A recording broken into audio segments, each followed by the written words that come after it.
Pengertian fenomenologi. Secara harfiah, fenomenologi adalah aliran atau paham yang menganggap bahwa gejala adalah sumber pengetahuan dan kebenaran.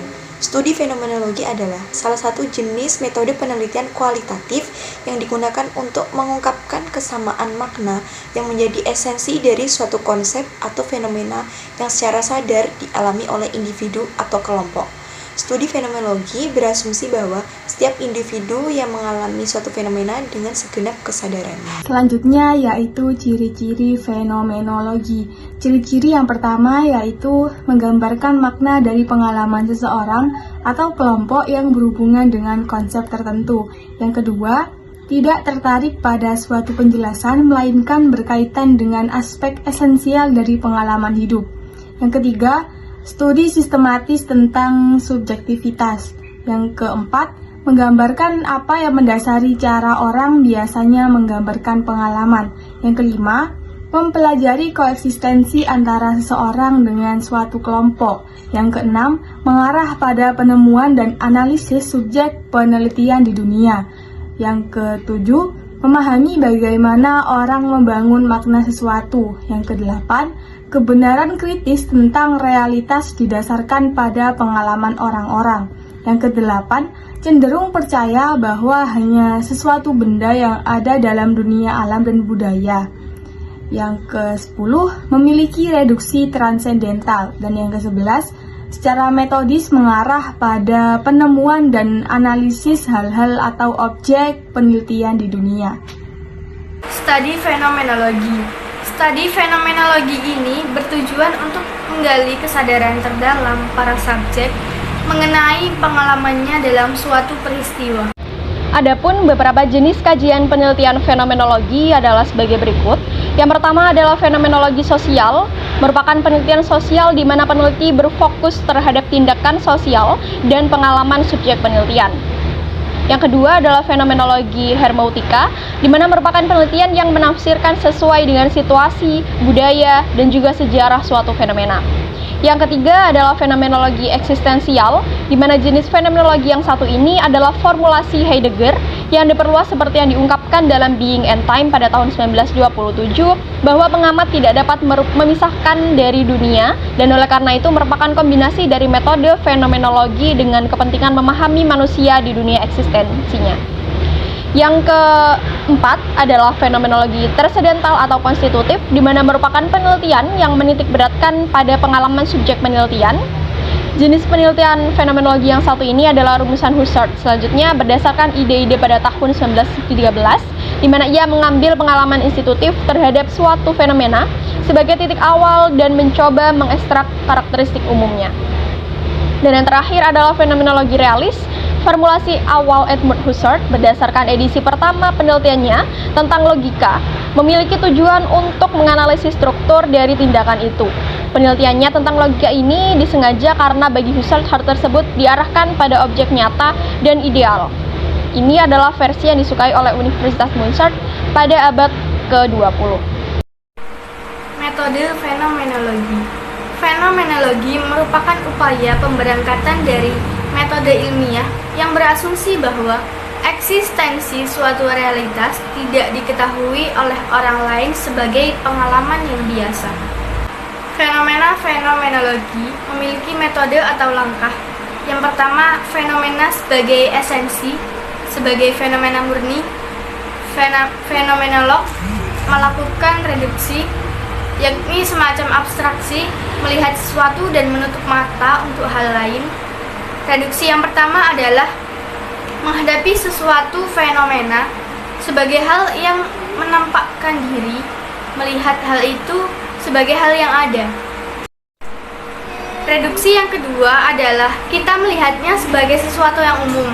Kita melihat esensi, kita tidak melihat orang sedang mengajar di kelas, misalnya. Reduksi yang ketiga adalah kita menutup mata untuk hal yang berhubungan dengan kebudayaan. Reduksi yang terakhir, reduksi transendental, bahwa fenomena dilihat dari segi supra-individual sebagai objek untuk suatu subjek umum. Selanjutnya adalah 3 prinsip dasar dari fenomenologi. Yang pertama, pengetahuan adalah kesadaran. Pengetahuan tidak disimpulkan dari pengalaman, namun ditemukan secara langsung dari pengalaman sadar. Yang kedua adalah makna. Makna terdiri atas potensi sesuatu pada hidup seseorang. Dengan kata lain, bagaimana Anda memandang sesuatu. Yang ketiga adalah bahasa adalah kesadaran makna. Kita mendapatkan pengalaman melalui bahasa yang digunakan untuk mendefinisikan dan menjelaskan hidup kita. Selanjutnya yaitu dua kubu fenomenologi. Di dalam fenomenologi terdapat dua kubu. Yang pertama yaitu kubu Edmund Husserl dan yang kedua ada kubu Martin Heidegger.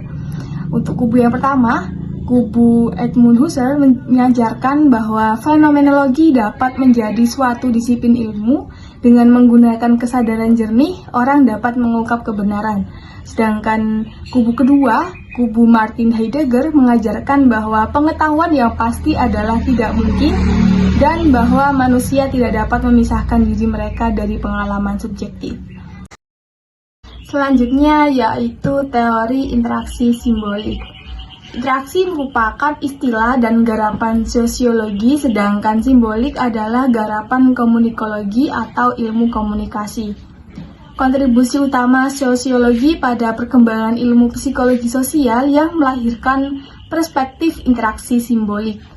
Perkembangan ini bisa dikaitkan dengan aliran Chicago. Perkembangan sosiologi di Amerika sejauh ini didahului oleh penyerapan akal sosiologi yang berkembang luas di Eropa. Di dasar teori interaksi simbolik. Yang pertama, masyarakat terdiri atas manusia yang berinteraksi. Artinya, dalam pandangan teori interaksi simbolik, manusia adalah makhluk pembuat produsen simbol. Suatu pemikiran yang mengingatkan kita pada pernyataan filosof Jerman dari kubu Neokantita Ernst Cassirer bahwa manusia adalah animal simbolik. Segala sesuatu adalah objek yang ada di dalam kehidupan manusia mempunyai makna simbolik.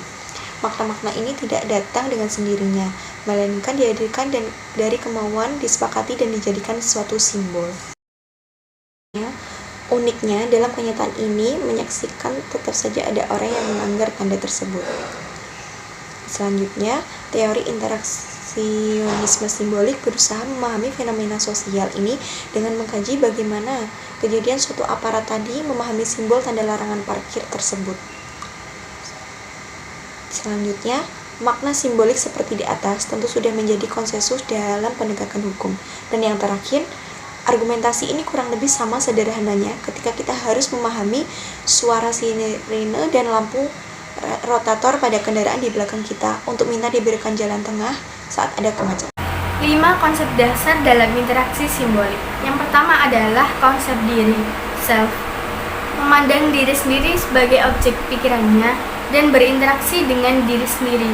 Konsep ini adalah kemampuan individu untuk menerima dirinya sendiri sebagai objek dari perspektif yang berasal dari masyarakat.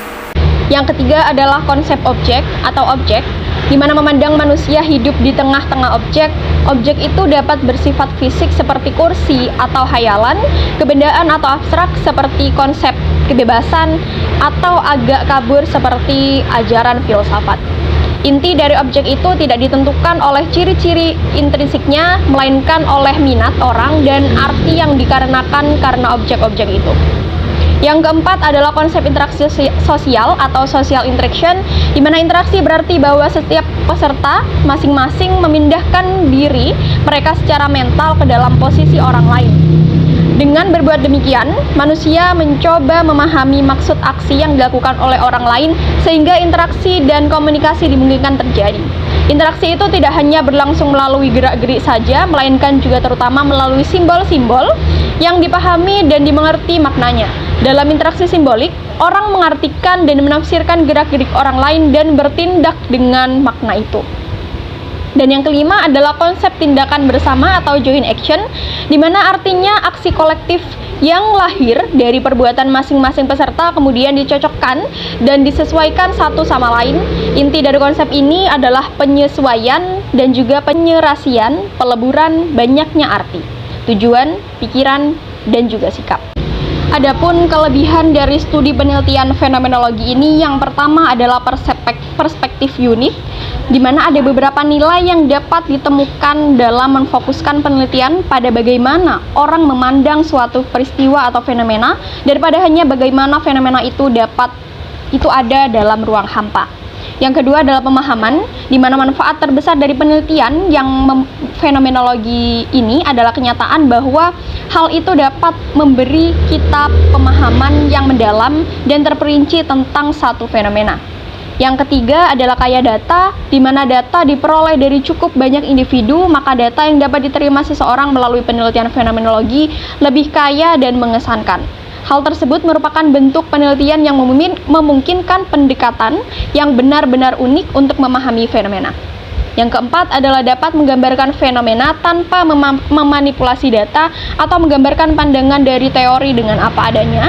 Dan yang terakhir adalah melihat objek penelitian sebagai sesuatu yang utuh dan tidak terpisah dengan objek lainnya. Sedangkan kekurangan dari studi penelitian fenomenologi ini yang pertama adalah cenderung bersifat subjektif, di mana merupakan reliabilitas dan validitas dalam penelitian fenomenologi dapat menjadi tantangan tersendiri, sehingga ada kecenderungan penelitian bersifat subjektif. Yang kedua adalah bias, di mana bias ditimbulkan peneliti dapat mempengaruhi penelitian, dan ini terutama berlaku pada penelitian fenomenologis. Yang ketiga adalah presentasi hasil, di mana mempresentasikan temuan penelitian ini lebih sulit karena hasil penelitian dapat terbukti sebagai kualitatif yang membuatnya sulit untuk menyajikan temuan dengan cara yang dianggap berguna oleh praktisi.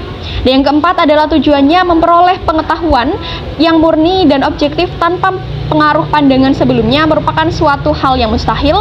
Dan yang terakhir adalah pengetahuan yang didapatkan tidak bebas nilai, tapi bermuatan nilai.